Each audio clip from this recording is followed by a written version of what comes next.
This place is usually a lot safer than it is today. Are you kidding? Just about everything in this place is dangerous. I guess you've never heard of Fragme Industries. Welcome to MojoPlays, and today we're taking a look at 20 video games that teased and or mocked Mario. Hey, you gotta laugh at yourself every once in a while.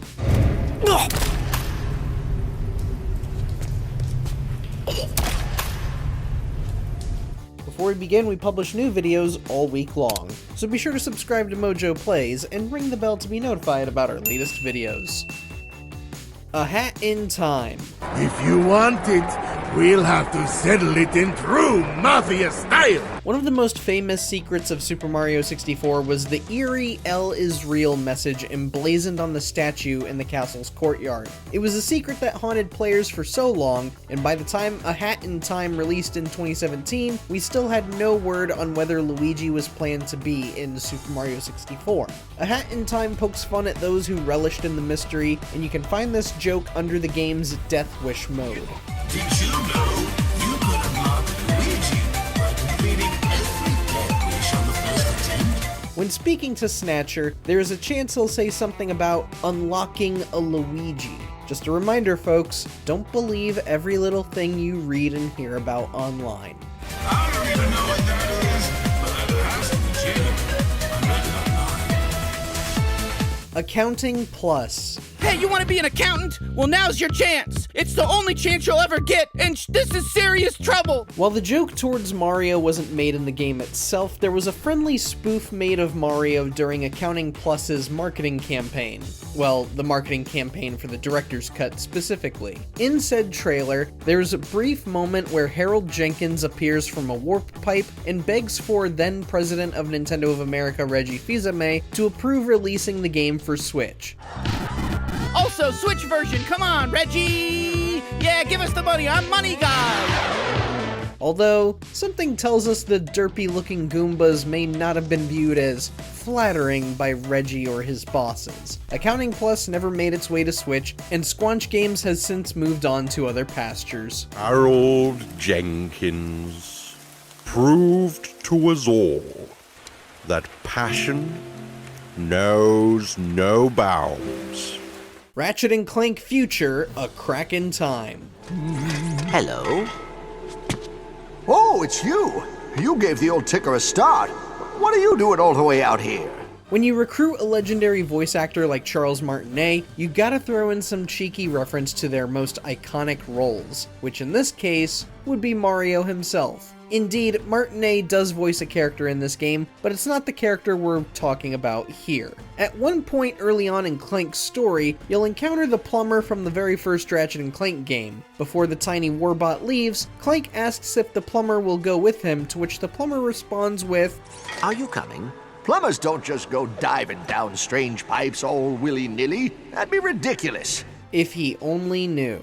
Oh, and by the way, I wouldn't risk any more than 6 minutes. Shin Megami Tensei 3 Nocturne.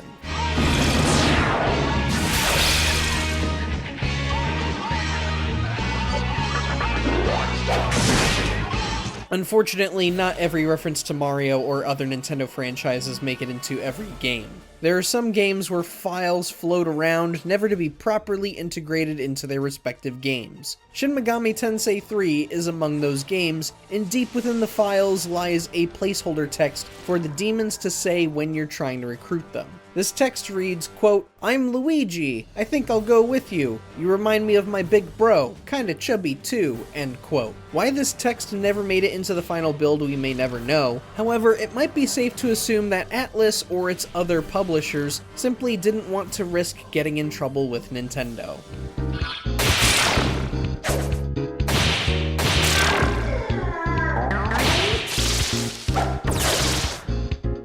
Hitman. Hey, you! As you venture out and discover a means to eliminate your target, Agent 47 might come across some unique and strange individuals. In Sapienza, there are 2 characters he can encounter should he explore the town's sewage system. Yes, 2016's Hitman hides 2 NPCs that are very clearly based on Mario and Luigi. In fact, their very names are Mario and Luigi. Saltatore. Get to him! Hey, Chucky! Not only are these NPCs unique to the level, there is even a special challenge in eliminating one of them and wearing their clothes. Yeah, something tells us the folks at Nintendo wouldn't be too crazy about this had this been an official crossover.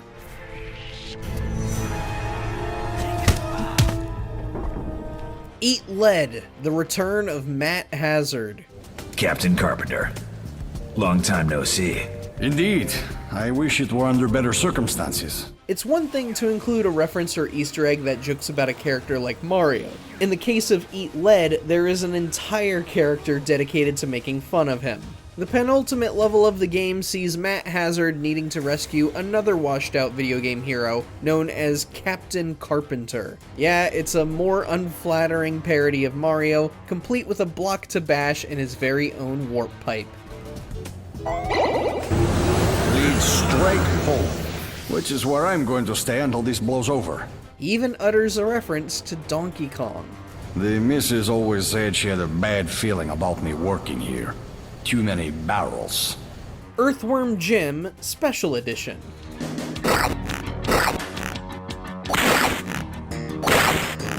Okay, we might be cheating with this one a little bit because this one doesn't target Mario specifically. Even so, Mario has some franchises within the franchise, and Donkey Kong does show up in Mario's titles more frequently than his own. But what's notable about Earthworm Jim here is how it actively took part in the console wars in the 90s. Those who played the Sega CD version of Earthworm Jim Special Edition could unlock a mask of Donkey Kong with an arrow through his head. It's a little dopey looking, but we can't imagine anyone at Nintendo was chuckling at this.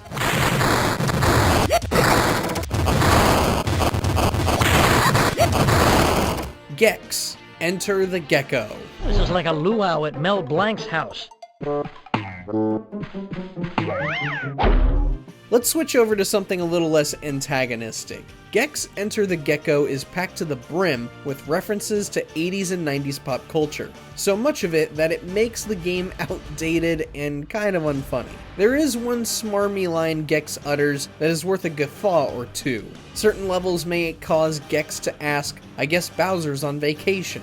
Oddly enough, this line is only ever said in the PS1 version, as the N64 version contains no file mentioning this anywhere. We suspect it was another instance where somebody didn't want to get in trouble with Nintendo directly. Looks like Bugs Bunny after the trots. Croc, Legend of the Gobos.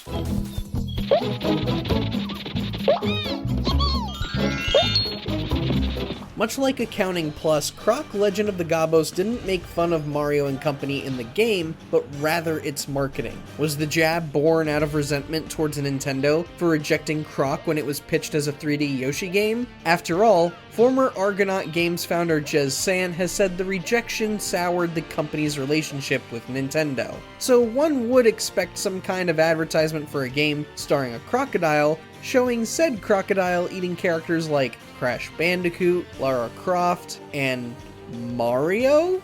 Shots were fired here.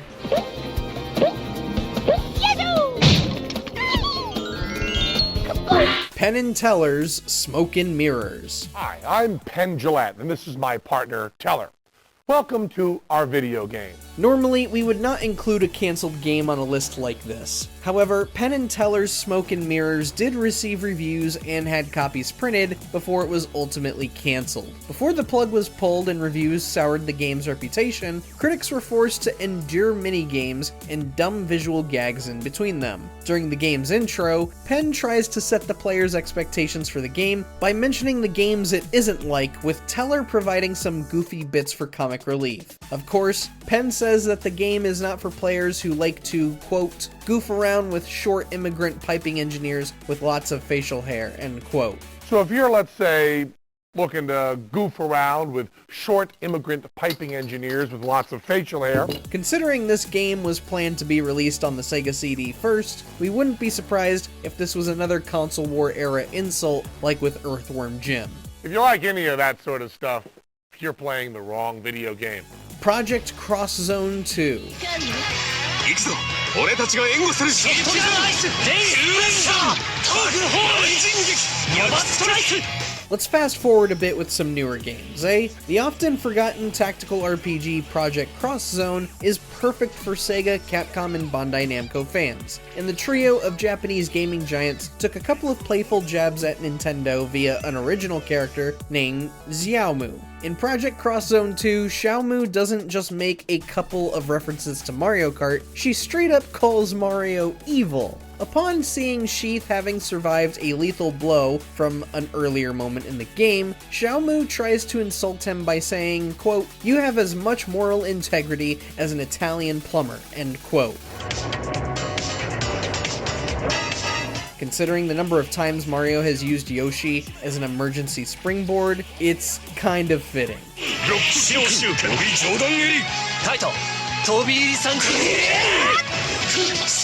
Angry Birds series.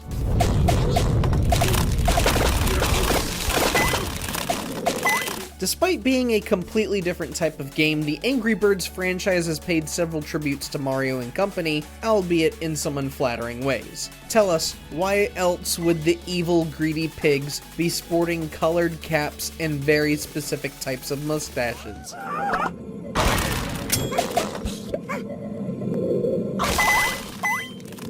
Heck, one of the games even features a disheveled turkey dressed like Wario. Call it an insult, call it a simple reference. Either way, it does raise a few questions, but we all know it's in good fun. Maple Story.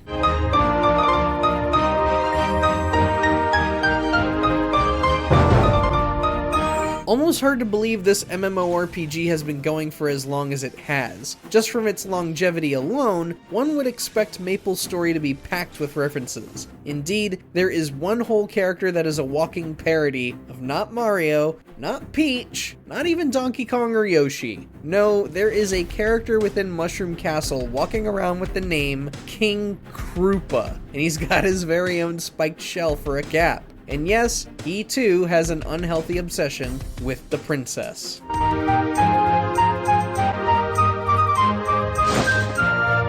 Yakuza series. Oi.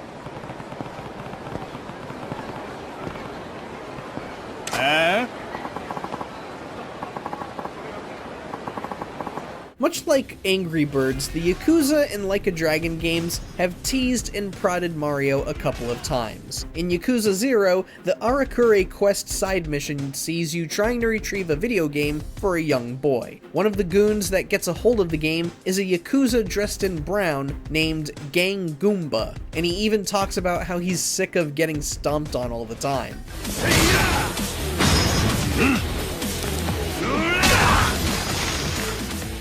Meanwhile, Yakuza Like a Dragon brings up the removal of champagne from Super Mario Kart. Win every cup in the Dragon Kart minigame to pop the achievement called Pop the Cork. If you're playing the Spanish version, the achievement is simply called It's-a-me, Ichiban! Sangokushi Taisen.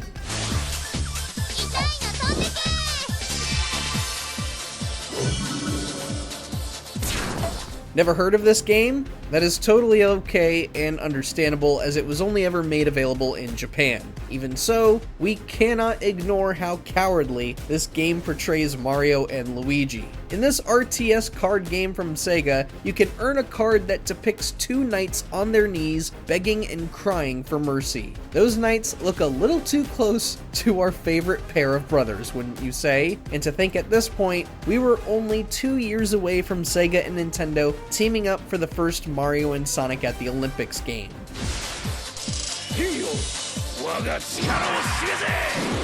The Stanley Parable Ultra Deluxe. Yet there was not a single person here either. Given how many entities it deliberately made fun of, one would expect the Stanley Parable to make fun of Nintendo in some fashion.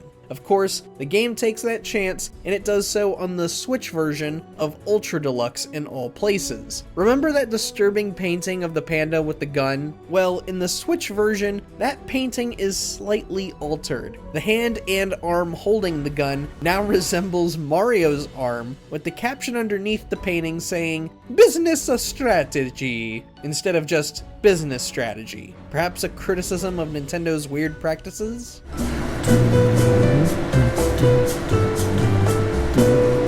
Banjo-Kazooie Nuts and Bolts.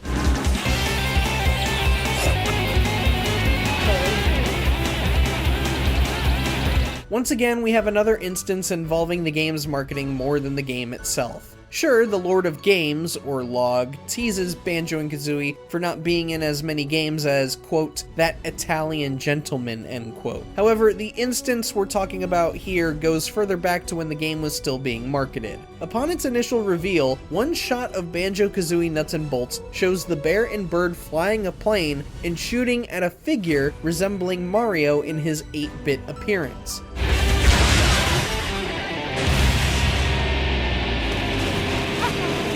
Considering the number of times Rare tried to sell itself to Nintendo before getting acquired by Microsoft, we wouldn't be surprised if this was a moment of rubbing salt in Nintendo's wound.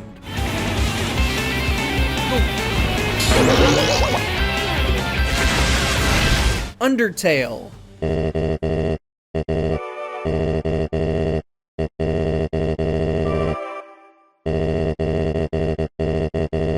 Funny enough, this moment isn't even making fun of Mario or his pals. Heck, it isn't even making fun of the games. No, this instance was mostly a reference to one of the Mario cartoons we got in the late 80s. When exploring Toriel's home, you can look on the wall for a piece of art that reads, "Macaroni Art of a Flower for King Dad." King Dad is exactly how the Koopalings would refer to King Koopa throughout the Super Mario Bros. 3 cartoon, and they would call him that very, very frequently.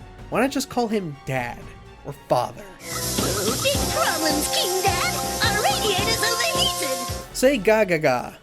俺、アレックス・キッドって知らない？え、あれ、店長だったんですか？ Of course, we had to throw in one more Sega game that mocks Mario in some fashion. Although this isn't just a throwaway joke, this is straight villainy. Segagaga sees you playing as a new hire at Sega, tasked with helping the company propel their IPs into fame and fortune. One character you'll work with is none other than Alex Kidd, who tells you about how Mario and Nintendo stole his time in the spotlight, destroying his career. 俺もセガのイメージキャラクターとしてデビューして、任天のマオさんに張り合う意気込みだったんだ。 Like we said, this was straight villainy, even if what Alex tells us is absolutely true. And lastly, the Simpsons Game. What? Help! An oversized monkey and his touches are unwelcome! Ultimately, there is no other IP more capable, more witty to make fun of Mario than The Simpsons. While the show makes fun of Mario, Donkey Kong, and Nintendo on several occasions, The Simpsons Game dedicates an entire level to doing just that. We see factory workers resembling Mario, Professor Frink getting kidnapped by a gorilla and later marrying a Koopa Troopa, and even a Mario lookalike that mentions spaghetti in a manner similar to Luigi in that awful Hotel Mario game. It's a triple whammy against Mario, and it's hilarious to go through every single time.